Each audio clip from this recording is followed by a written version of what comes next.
قال الله تعالى في قرآنه الكريم سبحان الذي أسرى بعبده ليلا من المسجد الحرام إلى المسجد الأقصى الذي باركنا حوله لنريه من آياتنا إنه هو السميع البصير صدق الله العلي العظيم رب اشرح لي صدري ويسر لي أمري واحلل عقدة من لساني يفقهوا قولي إن أريد إلا الإصلاح ما استطعت وما توفيقي إلا بالله عليه توكلت وإليه أنيب. സത്യവിശ്വാസികളെ, സഹോദരങ്ങളെ, അള്ളാഹുവിൻ്റെ കൽപ്പനകൾ പാലിച്ച് മുത്തഖീങ്ങളായി ജീവിക്കണമെന്ന് എന്നോടെന്ന പോലെ നിങ്ങൾ ഓരോരുത്തരോടും ഉപദേശിക്കുന്നു, വസിയത്ത് ചെയ്യുന്നു. അള്ളാഹു സുബ്ഹാനഹു വ തആല യഥാർത്ഥ മുത്തഖീങ്ങളിൽ നാം ഏവരെയും ഉൾപ്പെടുത്തുമാറാകട്ടെ. സംഭവിച്ചു പോയ തെറ്റുകുറ്റങ്ങൾ അള്ളാഹുവിൻ്റെ മഹത്തായ ഫضല് കൊണ്ട് വിട്ടുപുറത്ത് മാപ്പാക്കി നൽകുമാറാകട്ടെ. ഇവിടെ ഒരുമിച്ച് കൂട്ടിയ പോലെ അള്ളാഹുവിൻ്റെ ജന്നാത്തുൽ ഫിർദൗസിൽ ഒരുമിച്ച് കൂട്ടി അനുഗ്രഹിക്കുമാറാകട്ടെ.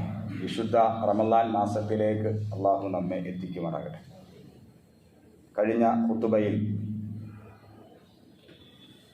മുഅ്ജിസത്തുമായി ബന്ധപ്പെട്ട്, അതുപോലെ കറാമത്ത്, അതുപോലെ അള്ളാഹുവിൻ്റെ ഔലിയാക്കൾ,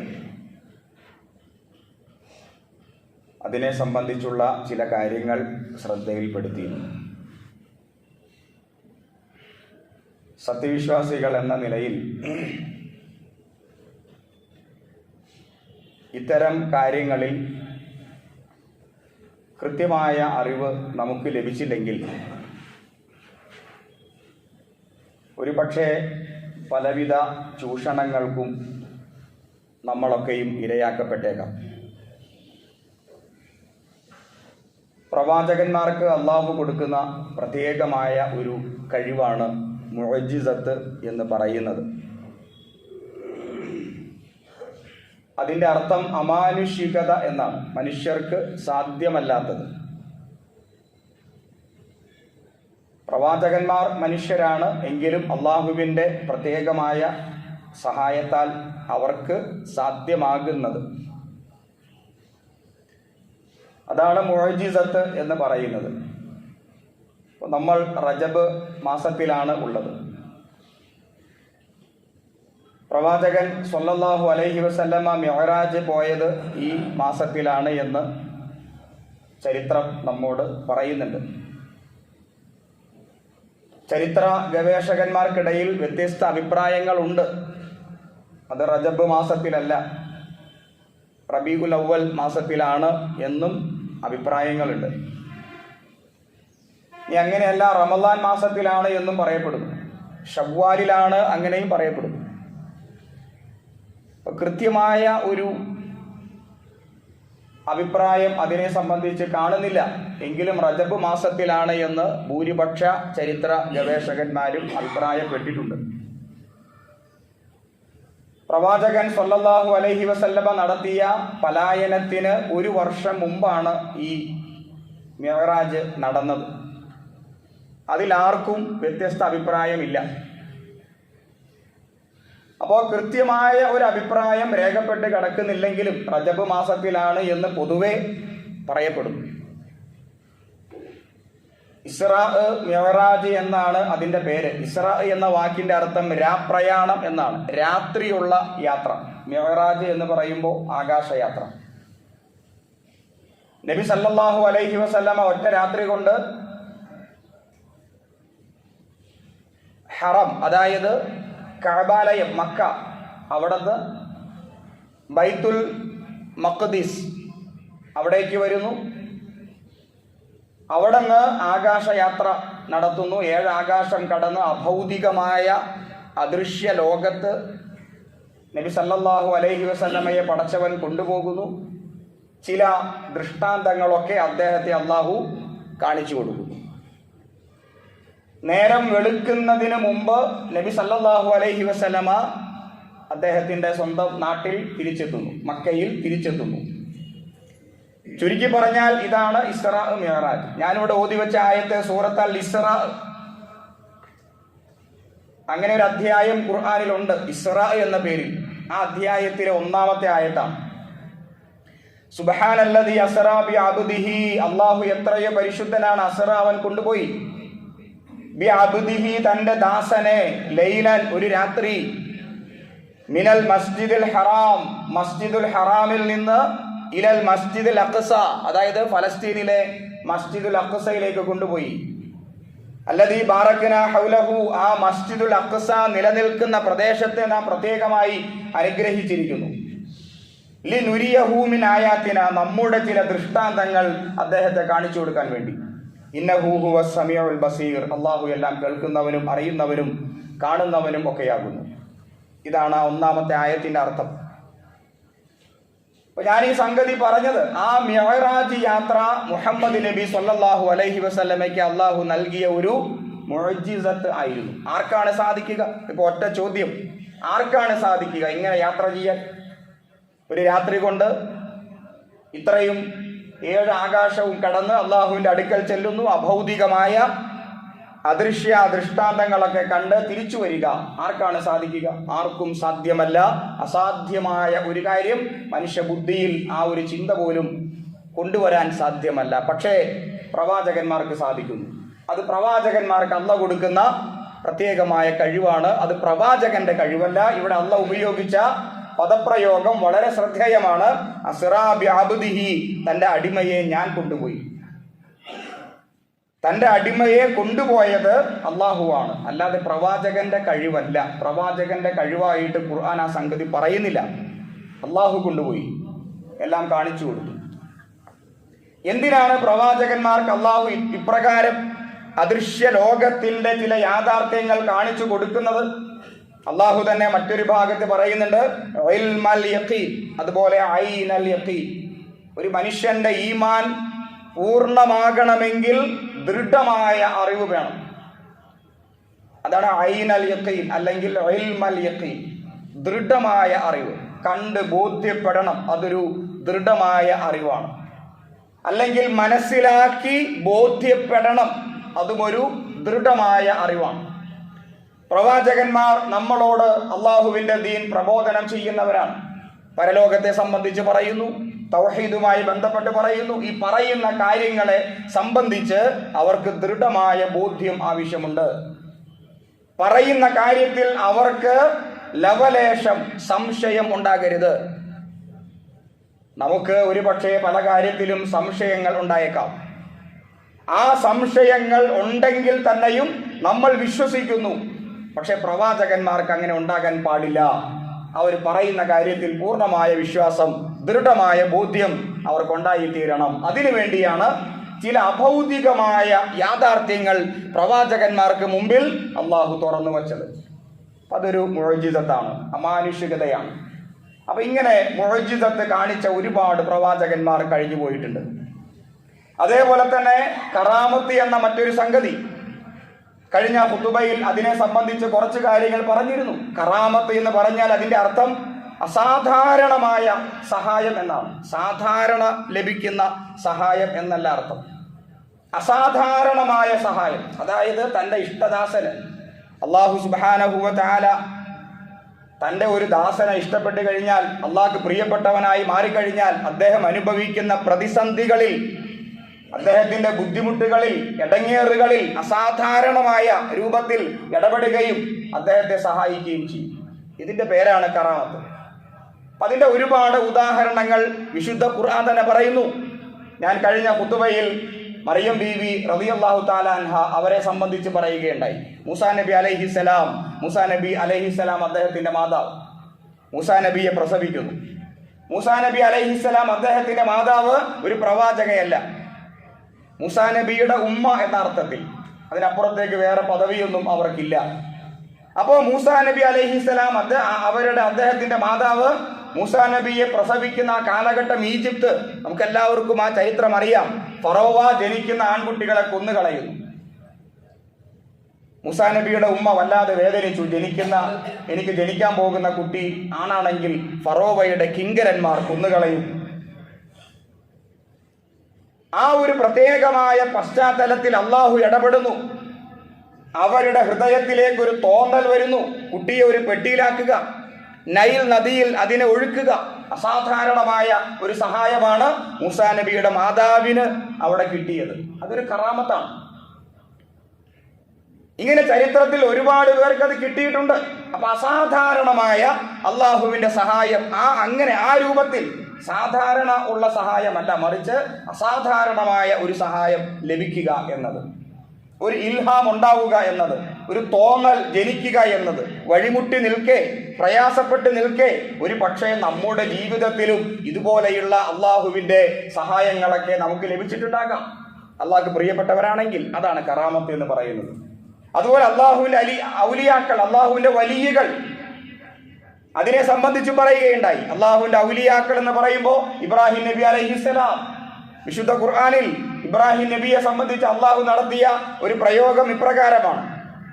അള്ളാഹു അദ്ദേഹത്തെ വലിയായിട്ട് അല്ലെങ്കിൽ ഖലീലായിട്ട് തെരഞ്ഞെടുത്തു, പ്രത്യേകമായി തെരഞ്ഞെടുത്തു. വത്തഖിദുല്ലാഹ ഇബ്രാഹിമ ഖലീല. ഖലീൽ എന്ന വാക്കിന്റെ അർത്ഥം അത്യന്തം അടുത്ത സ്നേഹിതൻ എന്നാണ്. അത്രമാത്രം ഇഷ്ടപ്പെട്ട സ്നേഹിതൻ. അറബി ഭാഷ അറിയുന്നവർക്കറിയാം. റഫീഖ് എന്ന ഒരു പ്രയോഗമുണ്ട്, സദീഖ് എന്ന പ്രയോഗമുണ്ട്. അതൊക്കെ ഒരു കൂട്ടുകാരൻ. പക്ഷേ ഖലീൽ എന്ന് പറയുമ്പോൾ അത്രയ്ക്ക് അടുത്ത ആത്മസുഹൃത്ത് എന്നാണ് ആ വാക്കിന്റെ അർത്ഥം. അപ്പൊ അല്ലാഹു സുബ്ഹാനഹു വ തആല ഇബ്രാഹിം നബി അലൈഹിസ്സലാം അദ്ദേഹത്തെ അത്യന്തം അടുത്ത ആത്മസുഹൃത്തായിട്ട് തെരഞ്ഞെടുത്തു, സ്വീകരിച്ചു എന്ന് അള്ളാഹു തന്നെ രേഖപ്പെടുത്തുകയാണ്, അള്ളാഹു തന്നെ വെളിപ്പെടുത്തുകയാണ്. ഇബ്രാഹിം നബി അലൈഹിസ്സലാം അദ്ദേഹത്തെ അള്ളാഹു ആത്മസുഹൃത്തായി സ്വീകരിക്കാൻ എന്താണ് കാരണം? അദ്ദേഹത്തിന്റെ ജനനം ആണോ കാരണം? അദ്ദേഹം ജനിച്ച തറവാടാണോ കാരണം? അദ്ദേഹം ഇന്ന തറവാട്ടിൽ ജനിച്ചു, അതുകൊണ്ട് അദ്ദേഹത്തെ ഖലീലായി സ്വീകരിച്ചു ആണോ? അതാണോ കാരണം? അല്ലെങ്കിൽ ഇബ്രാഹിം നബിയുടെ പ്രത്യേകമായ സൗന്ദര്യം, സൗന്ദര്യം, ആരോഗ്യം, അതൊന്നുമല്ല. മറിച്ച് എന്താണ്? ഇബ്രാഹിം നബി അലൈഹിസ്സലാം അദ്ദേഹത്തെ പടച്ചവൻ പരീക്ഷിക്കുന്നു. ആ പരീക്ഷണം ഞാനിവിടെ പറയേണ്ട കാര്യമില്ല, നമുക്കെല്ലാവർക്കും അതറിയാം. അതിതീക്ഷ്ണമായ പരീക്ഷണങ്ങളെ വിജയകരമായി ആ പ്രവാചകൻ അതിജീവിക്കുന്നു.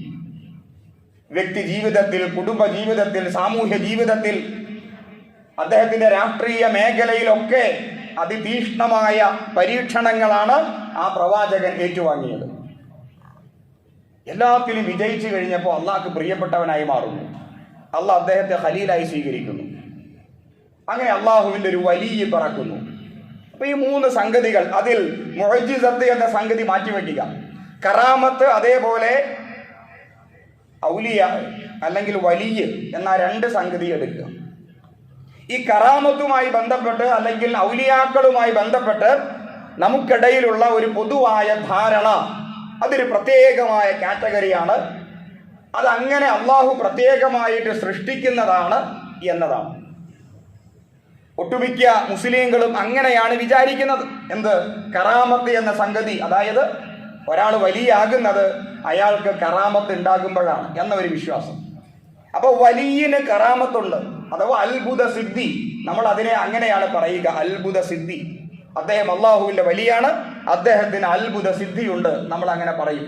ആ പറച്ചിലും ആ പ്രയോഗവും ആ വിശ്വാസവും തെറ്റാണ്. അസാധാരണമായ സഹായം എന്നതാണ് ആ വാക്കിന്റെ അർത്ഥം. അപ്പൊ ഇന്നയാള് വലിയാണ്, അയാൾക്ക് അത്ഭുത സിദ്ധിയുണ്ട്, അദ്ദേഹം അങ്ങനെ സൃഷ്ടിക്കപ്പെട്ടു, ഇതാണ് നമ്മുടെ വിശ്വാസം. തെറ്റായ ഒരു വിശ്വാസമാണത്. അങ്ങനെ അള്ളാഹു ആരെയും സൃഷ്ടിക്കുന്നില്ല. ഇബ്രാഹിം നബി അലൈഹിസ്സലാം അദ്ദേഹത്തെ അള്ളാഹു സൃഷ്ടിച്ചപ്പോൾ തന്നെ അദ്ദേഹം വലിയായിട്ടില്ല. അദ്ദേഹത്തിന്റെ ജീവിതമാണ്, അദ്ദേഹത്തിന്റെ ത്യാഗമാണ്, അദ്ദേഹത്തിന്റെ സമർപ്പണമാണ്, അള്ളാഹുവിന്റെ ദീനുമായി ബന്ധപ്പെട്ട പ്രവർത്തനങ്ങളാണ് അദ്ദേഹത്തെ വലിയാക്കിയത്. മുഹമ്മദ് നബി സല്ലല്ലാഹു അലൈഹി വസല്ലമ, ഇമാം മുസ്ലിം റിപ്പോർട്ട് ചെയ്ത ഒരു ഹദീസിൽ ഇപ്രകാരമുണ്ട്: ഇബ്രാഹിം നബി അലൈഹിസ്സലാം അള്ളാഹുവിന്റെ വലിയാണ്, ഞാനും അള്ളാഹുവിന്റെ വലിയാണ്, എന്നെയും അള്ളാഹു വലിയാക്കിയിട്ടുണ്ട്. അഥവാ മുഹമ്മദ് നബി സല്ലല്ലാഹു അലൈഹി വസല്ലമയും അള്ളാഹുവിന്റെ വലിയാണ്. ജനിച്ചപ്പോൾ തന്നെ മുഹമ്മദ് നബി സല്ലല്ലാഹു അലൈഹി വസല്ലമ അള്ളാഹുവിന്റെ വലിയായിട്ടില്ല. അദ്ദേഹത്തിന്റെ ജീവിതമാണ്, ത്യാഗമാണ്, സമർപ്പണമാണ് അദ്ദേഹത്തെ വലിയാക്കിയത്. അപ്പോ എനിക്ക് വലിയാകാം. എങ്ങനെ? എൻ്റെ ജീവിതം. വിശുദ്ധ ഖുർആനിൽ ഒരു പ്രയോഗമുണ്ട്, നിങ്ങൾ അല്ലാഹുവിൽ വിശ്വസിച്ചാൽ മാത്രം പോരാ. തുഅ്മിനൂന ബില്ലാഹ് വതുജാഹിദൂന ഫീ സബീലില്ലാഹ് ബിഅംവാലികും വഅൻഫുസികും. നമുക്ക് വിശ്വാസം എന്ന് പറയാൻ എളുപ്പമാണ്. ഞാൻ വിശ്വസിക്കുന്നു എന്ന് പറയാൻ ആർക്കും ഒരു പ്രയാസവുമില്ല. ഞാൻ അല്ലാഹുവിൽ വിശ്വസിക്കുന്നു എന്ന് എനിക്കും പറയാം, നിങ്ങൾക്കും പറയാം. അതിലാർക്കും ഒരു പ്രയാസവുമില്ല. അല്ലാഹു ഏകനാണ് എന്നും സമ്മതിക്കാം. മലക്കുകളുണ്ട്, അങ്ങനെയും വിശ്വസിക്കാം. പരലോകമുണ്ട്, അതും വിശ്വസിക്കാം. വിശ്വസിക്കാൻ എന്താണ് പ്രയാസം? പക്ഷേ ആ വിശ്വാസ മാർഗത്തിൽ ജീവിക്കാനാണ് പ്രയാസം. അവിടെയാണ് ത്യാഗം. അതുകൊണ്ടാണ് തുഅ്മിനൂന ബില്ലാഹ്, നിങ്ങൾ വിശ്വസിക്കണം, വതുജാഹിദൂന ഫീ സബീലില്ലാഹ്, പടച്ചവന്റെ മാർഗത്തിൽ ത്യാഗ നിർഭരമായ ഒരു ജീവിതം നയിക്കണം. അതെങ്ങനെ? നിങ്ങളുടെ സമ്പത്ത് കൊണ്ട്, നിങ്ങളുടെ ശരീരം കൊണ്ട്. സമ്പത്തും ശരീരവും എന്ന് പറയുമ്പോൾ സാമൂഹ്യ ജീവിതവും ഈ വ്യക്തി ജീവിതവും അള്ളാഹ്ക്ക് സമർപ്പിക്കുക. അങ്ങനെ സമർപ്പിച്ചാൽ നിങ്ങൾക്ക് അള്ളാഹുവിന്റെ വലിയായിട്ട്, അള്ളാഹുവിന്റെ ആത്മസുഹൃത്തായിട്ട് മാറാൻ കഴിയും. അപ്പൊ ഞാൻ പറഞ്ഞതിന്റെ അർത്ഥം, വിശുദ്ധ ഖുർആൻ പരിശോധിക്കുകയാണെങ്കിൽ ഒരു കാറ്റഗറിയെ പടച്ചവൻ പ്രത്യേകമായി സൃഷ്ടിക്കുന്നില്ല. നമ്മുടെ തീവ്രമായ സാധന കൊണ്ട്, നമ്മുടെ തീവ്രമായ ഇബാദത്ത് കൊണ്ട്, നമ്മുടെ ആത്മീയത കൊണ്ട്, നമ്മുടെ പാരത്രിക ബോധം കൊണ്ട്, നമ്മുടെ ത്യാഗ മനസ്സുകൊണ്ട് അള്ളാഹ്ക്ക് പ്രിയപ്പെട്ടവരായി നമ്മളൊക്കെ ഈ മാറുകയാണ് ചെയ്യേണ്ടത്. ജന്മന ആരും ഔലിയാക്കളല്ല. അങ്ങനെ അള്ളാഹ് ആരെയും സൃഷ്ടിച്ചിട്ടില്ല. ജന്മന ആർക്കും കറാമത്തില്ല. അങ്ങനെ ഒരു അത്ഭുത സിദ്ധി കൊടുത്ത് അള്ളാഹു ആരെയും സൃഷ്ടിച്ചിട്ടില്ല, പ്രവാചകന്മാർ ഒഴികെ. അത് മുഅ്ജിസത്താണ്, അത് പറഞ്ഞു കഴിഞ്ഞു. അപ്പൊ അള്ളാഹുവിന്റെ ഔലിയാക്കളായി എനിക്കും നിങ്ങൾക്കുമൊക്കെ മാറാൻ കഴിയും. ഈ പറഞ്ഞ പോലെ നമ്മൾ ജീവിക്കുകയാണെങ്കിൽ. ഇതാണ് വിശുദ്ധ ഖുർആൻ മുന്നോട്ട് വയ്ക്കുന്ന ആശയം. ഈ രണ്ട് പദപ്രയോഗങ്ങളെ മുൻനിർത്തിയാണ് മുസ്ലിങ്ങൾ ചൂഷണങ്ങൾക്ക് വിധേയമാക്കപ്പെട്ടുകൊണ്ടിരിക്കുന്നത്. ഈ രണ്ട് പദപ്രയോഗങ്ങൾ, ഇന്നയാൾക്ക് പ്രത്യേകമായ കഴിവുണ്ട്, കറാമത്തുണ്ട്, അയാളെ സമീപിച്ചാൽ നിങ്ങളുടെ പ്രയാസങ്ങളൊക്കെ മാറും. ഈ അർത്ഥത്തിൽ മുസ്ലിങ്ങൾ ചൂഷണങ്ങൾക്ക് ഇരയാക്കപ്പെട്ടുകൊണ്ടിരിക്കുന്നു.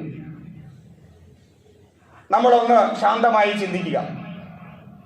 എല്ലാ മനുഷ്യർക്കും പ്രയാസങ്ങളുണ്ട്. പ്രയാസങ്ങളില്ലാത്ത, ബുദ്ധിമുട്ടുകളില്ലാത്ത, സങ്കടങ്ങളില്ലാത്ത, എടങ്ങേറുകൾ സഹിച്ചിട്ടില്ലാത്ത ഒരു മനുഷ്യനെ ചൂണ്ടിക്കാണിക്കാൻ സാധ്യമാണ്?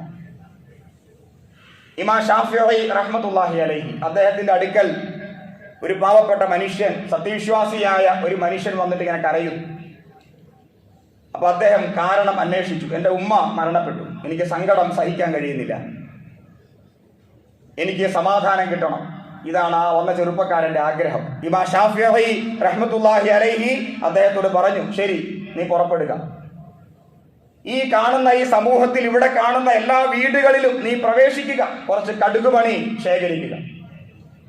നീ കടുകുമണി ശേഖരിക്കുമ്പോൾ പ്രത്യേകമായിട്ട് പറയണം, ആരും മരണപ്പെടാത്ത, ഉമ്മയോ അല്ലെങ്കിൽ വേണ്ടപ്പെട്ടവരോ ആരും മരിക്കാത്ത, ആ ഒരു സങ്കടം ഇല്ലാത്ത ഒരു വീട്ടിൽ നിന്ന് വേണം നീ കടുകുമണി ശേഖരിക്കാൻ.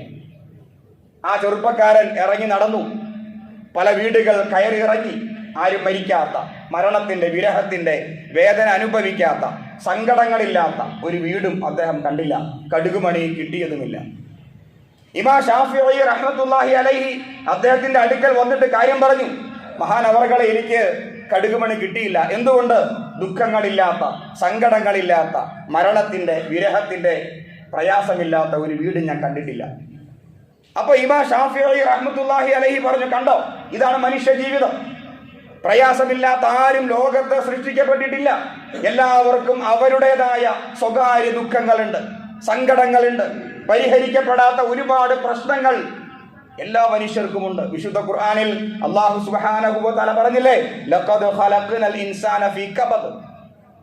അല്ലാഹു മനുഷ്യനെ സൃഷ്ടിച്ചത് ക്ലേശത്തിലായിക്കൊണ്ടാണ്. ക്ലേശം, ബുദ്ധിമുട്ട്, ത്യാഗം, പ്രയാസം, എടങ്ങേറ്, കഷ്ടപ്പാട്, ദുരിതം, ഇതൊന്നുമില്ലാതെ ഒരു മനുഷ്യൻ ലോകത്തുണ്ടായിട്ടില്ല, ഉണ്ടാവുകയുമില്ല.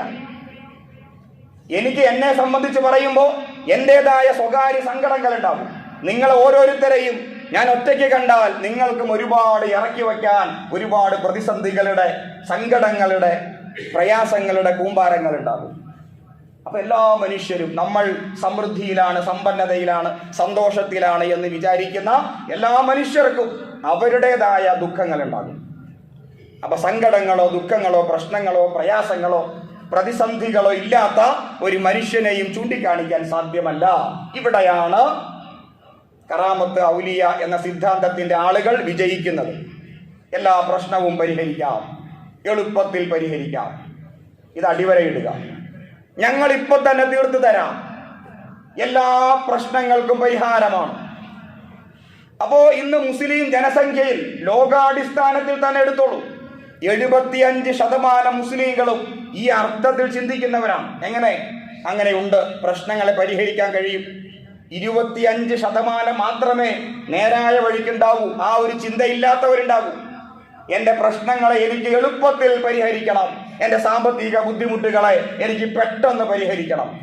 അതിനെവിടെയാണ് ഞാൻ പോകേണ്ടത്? അവിടെയാണ് ആത്മീയ തട്ടിപ്പ് വ്യവസായങ്ങൾ നമ്മെ വലവീശി കാത്തിരിക്കുന്നത്. എളുപ്പം തീർത്തു തരാം, വരൂ, ഇന്നടുത്ത് പോയാൽ മതി, ഇന്നടുത്ത് ചെന്നാൽ മതി, എളുപ്പമെല്ലാം തീർക്കാം. അപ്പൊ കുറുക്ക് വഴികളിലൂടെ എളുപ്പത്തിൽ എൻ്റെ പ്രശ്നത്തെ എനിക്ക് പരിഹരിക്കണമെന്ന ചിന്ത, ആ ചിന്തയിൽ നിന്നാണ്, അങ്ങനെ ചിന്തിക്കുന്നവരെയാണ് ഇത്തരക്കാർ അഥവാ ഈ പറയപ്പെടുന്ന വിഭാഗം, അവരുടെ സ്വാധീനത്തിൽ അവർ പെട്ടുപോകുന്നത്. അടിവരയിട്ട് മനസ്സിലാക്കേണ്ട ഒരു കാര്യം, എൻ്റെ പ്രശ്നം എളുപ്പത്തിൽ പരിഹരിക്കപ്പെടുകയില്ല എന്നതാണ്. കാരണം ഞാൻ മരിക്കുന്നവരെ ഒരു പ്രശ്നം കഴിഞ്ഞാൽ അടുത്ത പ്രശ്നം, തിരമാല കണക്ക്. തിരമാലകൾക്ക് അസ്തമയമില്ല, അത് അവസാനിക്കുന്നില്ല. ഒരു പ്രശ്നം കഴിഞ്ഞാൽ അടുത്ത പ്രശ്നം. എൻ്റെ മരണത്തോടു കൂടി മാത്രമേ എൻ്റെ പ്രശ്നങ്ങളും അവസാനിക്കുകയുള്ളൂ. മനുഷ്യരെ സംബന്ധിച്ച് അള്ളാഹ് പറഞ്ഞത്, അവൻ സൃഷ്ടിക്കപ്പെട്ടത് തന്നെ ഫിൽ കബദ് എന്നാണ്, അഥവാ ക്ലേശത്തിലാണ്, ബുദ്ധിമുട്ടിലാണ്. അവൻ ഒരുപാട് ഉത്തരവാദിത്തങ്ങളുണ്ട്, ഇടങ്ങേറുകളുണ്ട്. അതൊക്കെ തരണം ചെയ്ത് അവൻ മുന്നോട്ട് പോകേണ്ടി വരും. ലോകത്ത് അള്ളാഹ്ക്ക് ഏറ്റവും പ്രിയപ്പെട്ടവർ ആരാണ്? ആ ചോദ്യത്തിന്റെ ഉത്തരം പ്രവാചകന്മാർ. ആ പ്രവാചകന്മാരിൽ അള്ളാഹ്ക്ക് ഏറ്റവും ഇഷ്ടപ്പെട്ട പ്രവാചകൻ ഏതാണ്? അതിന്റെ ഉത്തരം മുഹമ്മദ് നബി സല്ലല്ലാഹു അലൈഹി വസല്ലം. അഷ്റഫുൽ ഖൽഖാരാണ്. ഈ സൃഷ്ടികളിൽ ഏറ്റവും ഉത്തമനാരാണ്? നമ്മൾ പറയും മുഹമ്മദ് നബി സല്ലല്ലാഹു അലൈഹി വസല്ലം. ഏറ്റവും ഉത്കൃഷ്ടനായ അള്ളാഹ്ക്ക് പ്രിയപ്പെട്ട ആ മുഹമ്മദ് നബി സല്ലല്ലാഹു അലൈഹി വസല്ലം അദ്ദേഹം അനുഭവിച്ച സ്വകാര്യ ദുഃഖങ്ങൾ എന്തൊക്കെയായിരുന്നു? എന്നാൽ അള്ളാഹു ഏറ്റവും നല്ല ജീവിതം കൊടുക്കേണ്ടത് ആ പ്രവാചകനല്ലേ? പക്ഷെ അദ്ദേഹം അനുഭവിച്ച ദുഃഖങ്ങൾ, സങ്കടങ്ങൾ, അദ്ദേഹത്തിന്റെ മക്കളൊക്കെ മരണപ്പെടുന്നു, അദ്ദേഹത്തിന്റെ ഭാര്യ മരണപ്പെടുന്നു, അദ്ദേഹത്തിന്റെ വേണ്ടപ്പെട്ടവരൊക്കെ അദ്ദേഹത്തിൽ നിന്ന് അകന്നു പോകുന്നു, ബഹിഷ്കരിക്കപ്പെടുന്നു. ജനിച്ചപ്പോൾ തന്നെ അദ്ദേഹം ഉപ്പയെ കണ്ടിട്ടില്ല, ജനിച്ച 6ാമത്തെ വയസ്സിൽ ഉമ്മ മരണപ്പെട്ടു പോയി. ഇങ്ങനെ അദ്ദേഹത്തിന്റെ ജീവിതത്തെ ഒന്ന് എടുത്തു നോക്കിയാൽ അള്ളാഹ്ക്ക് ഏറ്റവും പ്രിയപ്പെട്ട അഷ്റഫുൽ ഖൽഖായ മുഹമ്മദ് നബി സല്ലല്ലാഹു അലൈഹി വസല്ലം അനുഭവിച്ച പ്രതിസന്ധികളും പ്രയാസങ്ങളും എന്തൊക്കെ? അവസാനം അദ്ദേഹത്തിന്റെ തലയ്ക്ക് 100 ഒട്ടകം ഇനാം പ്രഖ്യാപിക്കുന്നു, ജന്മനാട്ടിൽ ആട്ടിയോടിക്കപ്പെടുന്നു, മദീനയിലേക്ക് എത്തുന്നു. അങ്ങനെ അദ്ദേഹത്തിന്റെ മരണം വരെയും ഒന്നിനു മുകളിൽ ഒന്നായിട്ട് പ്രശ്നങ്ങളുടെ കൂമ്പാരങ്ങൾ. ഇതാണ് മനുഷ്യ ജീവിതം. ഇത് പരിഹരിക്കാൻ സാധ്യമല്ല. ഇത് പരിഹരിക്കാം എന്ന് പറയുന്നവർ ചൂഷകരാണ്. സാധ്യമല്ല, ആർക്കും സാധ്യമല്ല. ആ പ്രശ്നങ്ങളെ സത്യവിശ്വാസത്തിന്റെ പവർ കൊണ്ട് അതിജീവിക്കുക എന്നതാണ് ഒരു സത്യവിശ്വാസിയുടെ കടമ. അതാണ് ഖദ് അഫ്ലഹ മൻ സക്കാഹ, ആത്മാവിനെ സംസ്കരിക്കുക, ആത്മാവിന്റെ ഈ മനസ്സിന്റെ അല്ലെങ്കിൽ പ്രതിസന്ധികളെ അതിനെ ഓവർകം ചെയ്യുക, അതിനെ അതിജീവിക്കുക, അങ്ങനെ മുന്നോട്ട് പോവുക. അത് ഈമാനിന്റെ വിശ്വാസവുമായി ബന്ധപ്പെട്ടതാണ്, അള്ളാഹുവിലുള്ള തവക്കുലുമായി ബന്ധപ്പെട്ടതാണ്. എല്ലാം അള്ളാഹുവിൽ ബലമേൽപ്പിക്കുക, തവക്കുല് ചെയ്യുക, ഇതാണ് വിശുദ്ധ ഖുർആൻ പറയുന്നത്. അതല്ലാതെ ഇപ്പൊ തന്നെ പരിഹരിക്കണം, അവിടെ ചെന്നിട്ട് ഒരു നേർച്ച നേർന്നാൽ പരിഹരിക്കപ്പെടും, അവിടെ പോയി പൈസ ഇട്ടാൽ പരിഹരിക്കപ്പെടും, ആ ഖബറിൽ പോയി ദുആ ചെയ്താൽ പരിഹരിക്കപ്പെടും, അവിടെ ചെന്ന് അവിടെ ഒരു പ്രത്യേകമായ ഔലിയുണ്ട്, അദ്ദേഹത്തെ പോയി ഒന്ന് കണ്ടാൽ എൻ്റെ പ്രശ്നങ്ങളൊക്കെ തീർക്കപ്പെടും എന്ന വിശ്വാസം, അത് ഇത്തരത്തിൽ ഈ മനുഷ്യന്റെ പ്രശ്നങ്ങളുമായി ബന്ധപ്പെട്ട് അങ്ങനെ പെട്ടെന്ന് പരിഹരിക്കാൻ ആഗ്രഹിക്കുന്നവർക്ക് സംഭവിക്കുന്ന വീഴ്ചകളാണ്, അറിവില്ലായ്മയാണ്. അതിനെ നമ്മൾ തിരുത്തണം. അല്ലാഹു സുബ്ഹാനഹു വ തആല പറയുന്നത് മനുഷ്യ ജീവിതം ഒരു പരീക്ഷണമാണ് എന്ന് തന്നെയാണ്. നിങ്ങൾക്ക് എല്ലാവർക്കും അറിയാവുന്ന ആയത്തുകളാണ്. അള്ളാഹു നമ്മെ സൃഷ്ടിച്ച് വിട്ടിട്ട് തന്നെ പരീക്ഷിക്കാൻ വേണ്ടി മാത്രമാണ്. സൂറത്ത് അൽ മുൽക്കിലെ 1-ാമത്തെ ആയത്ത്. അള്ളാഹു നമുക്ക് മരണവും നമുക്ക് ജീവിതവും സമ്മാനിച്ചത് ഏറ്റവും നല്ല അമല് ആര് ചെയ്യുന്നു എന്ന് പരീക്ഷിക്കാൻ വേണ്ടി മാത്രമാണ്. അപ്പൊ ആ പരീക്ഷണമാണ്, ആ ടാസ്കാണ് ജീവിതം. ആ പരീക്ഷണത്തിലൂടെ നമ്മൾ ജീവിച്ചുകൊണ്ടിരിക്കുന്നു. ചിലപ്പോൾ തകർച്ചയുണ്ടാകാം, ചിലപ്പോൾ വിജയമുണ്ടാകാം. അപ്പൊ എല്ലാം അള്ളാഹുവിൽ സമർപ്പിച്ച്, അള്ളാഹുവിന് വിട്ടുകൊടുത്ത്, തവക്കുൽ ചെയ്ത് ഒരു യഥാർത്ഥ സത്യവിശ്വാസി മുന്നോട്ട് പോകുമ്പോൾ, വിശ്വാസം കുറഞ്ഞവര്, പെട്ടെന്ന് പ്രശ്നങ്ങൾ പരിഹരിച്ചു കിട്ടാൻ ആഗ്രഹിക്കുന്നവര് ഇത്തരത്തിൽ ചൂഷണങ്ങൾക്ക് വിധേയരാക്കപ്പെടുന്നു. അതുകൊണ്ട് പ്രിയ സത്യവിശ്വാസികളെ, സഹോദരങ്ങളെ, ഇസ്ലാം എല്ലാ ചൂഷണങ്ങൾക്കും എതിരാണ്. ഇസ്ലാം ലോകത്തേക്ക് എന്തിനാ വന്നത്? ഇസ്ലാമിന്റെ ആഗമന ഉദ്ദേശം എന്താ? അള്ളാഹു എന്തിനാണ് ഇസ്ലാം എന്ന ദീൻ നമുക്ക് സമ്മാനിച്ചത്? എല്ലാ ചൂഷണങ്ങളിൽ നിന്നും രക്ഷ പ്രാപിക്കാൻ വേണ്ടിയിട്ടാണ്. മതപുരോഹിതന്മാർ എന്ന് പറയുന്ന ഒരു വിഭാഗം, അവരുടെ ചൂഷണങ്ങൾ, അതേപോലെ രാഷ്ട്രീയ അധികാരമുള്ള, ഭരണ അധികാരമുള്ള ഒരു വിഭാഗം, അവരുടെ ചൂഷണങ്ങൾ, സാമ്പത്തിക മേൽക്കൊയ്മയുള്ള ഒരു വിഭാഗം, അവരുടെ ചൂഷണങ്ങൾ, എവിടെ നോക്കിയാലും ചൂഷണങ്ങളാണ്. അത്തരം ചൂഷണങ്ങളിൽ നിന്ന് മനുഷ്യരെ വിമോചിപ്പിക്കുക എന്ന വിമോചനപരമായ ഒരു ഉള്ളടക്കം ഇസ്ലാമിൽ ഉണ്ട്. ആ വിമോചനമാണ് ഇസ്ലാം, സ്വാതന്ത്ര്യമാണ് ഇസ്ലാം. എല്ലാ വിമോചനങ്ങളിൽ നിന്നും ഞാൻ അള്ളാഹുവിന്റെ മാത്രം അടിമ, ആരുടെയും മുമ്പിൽ എനിക്ക് തലകുനിക്കേണ്ട ആവശ്യമില്ല. ഏകനായ റബ്ബിന്റെ അടിമയായി, സ്വതന്ത്രനായി, സ്വാതന്ത്ര്യത്തോടെ ജീവിക്കുക എന്നതാണ് ഏറ്റവും വലിയ ആശ്വാസം. അപ്പൊ എല്ലാ ചൂഷണങ്ങൾക്കും ഇസ്ലാം എതിരായതുകൊണ്ട് ചൂഷകരായ ആളുകൾ ഇസ്ലാമിനെ വിമർശിക്കുന്നു. അപ്പൊ ഇസ്ലാമിനെ ആര് വിമർശിക്കുന്നു? ഇസ്ലാം ഭീകരമാണ്, തീവ്രമാണ് എന്ന് പറയുന്നവർ ആര് എന്ന ചോദ്യത്തിന്റെ ഉത്തരം ചൂഷകരായ ആളുകൾ. കാരണം അവരുടെ ചൂഷണത്തിന് ഇസ്ലാം എതിരാണ്. അല്ലാതെ ഇസ്ലാമിന്റെ കുഴപ്പം കൊണ്ടല്ല ആളുകൾ ഇസ്ലാമിനെ വിമർശിക്കുന്നത്. അതുകൂടി ഈ സന്ദർഭത്തിൽ നമ്മൾ മനസ്സിലാക്കുക. ഔലിയാക്കൾ ആരാണ്? കറാമത്ത് എന്താണ്? അതുപോലെ എന്താണ് മുഅ്ജിസത്ത് എന്ന ചില ചോദ്യങ്ങൾക്കുള്ള ഉത്തരമായിട്ടാണ് 2 വെള്ളിയാഴ്ചകളിൽ ഖുതുബ നിർവഹിച്ചത്. നിങ്ങൾക്ക് ഏവർക്കും അത് മനസ്സിലായിട്ടുണ്ട് എന്ന് വിചാരിക്കുന്നു. നിങ്ങൾക്ക് സംശയമുണ്ടെങ്കിൽ നമുക്ക് ചർച്ച ചെയ്യാം, ചോദിക്കാം. വിശുദ്ധ ഖുർആൻ മുമ്പിൽ വെച്ചുകൊണ്ട് നമുക്ക് പരിശോധിക്കാം, പഠിക്കാം. അല്ലാഹു സുബ്ഹാനഹു വ തആല തൗഫീഖ് ചെയ്ത് അനുഗ്രഹിക്കുമാറാകട്ടെ. നമുക്ക് സംഭവിച്ചു പോകുന്ന അറിവില്ലായ്മകൾ, അബദ്ധങ്ങൾ അള്ളാഹു വിട്ടുപുറത്ത് മാപ്പാക്കി നൽകുമാറാകട്ടെ. കാര്യങ്ങളെ കൃത്യമായി മനസ്സിലാക്കി യഥാർത്ഥ വിശ്വാസിയായി, അള്ളാഹുവിന്റെ മാത്രം ഒരു ദാസനായി, അടിമയായി ജീവിക്കാനുള്ള തൗഫീഖ് പടച്ചവൻ പ്രദാനം ചെയ്യുമാറാകട്ടെ. വിശുദ്ധ റമളാനിലേക്ക് അള്ളാഹു നമ്മെ എത്തിക്കുമാറാകട്ടെ. വാഹിർ ദഅവതി അനിൽ ഹംദുലില്ലാഹി റബ്ബിൽ ആലമീൻ.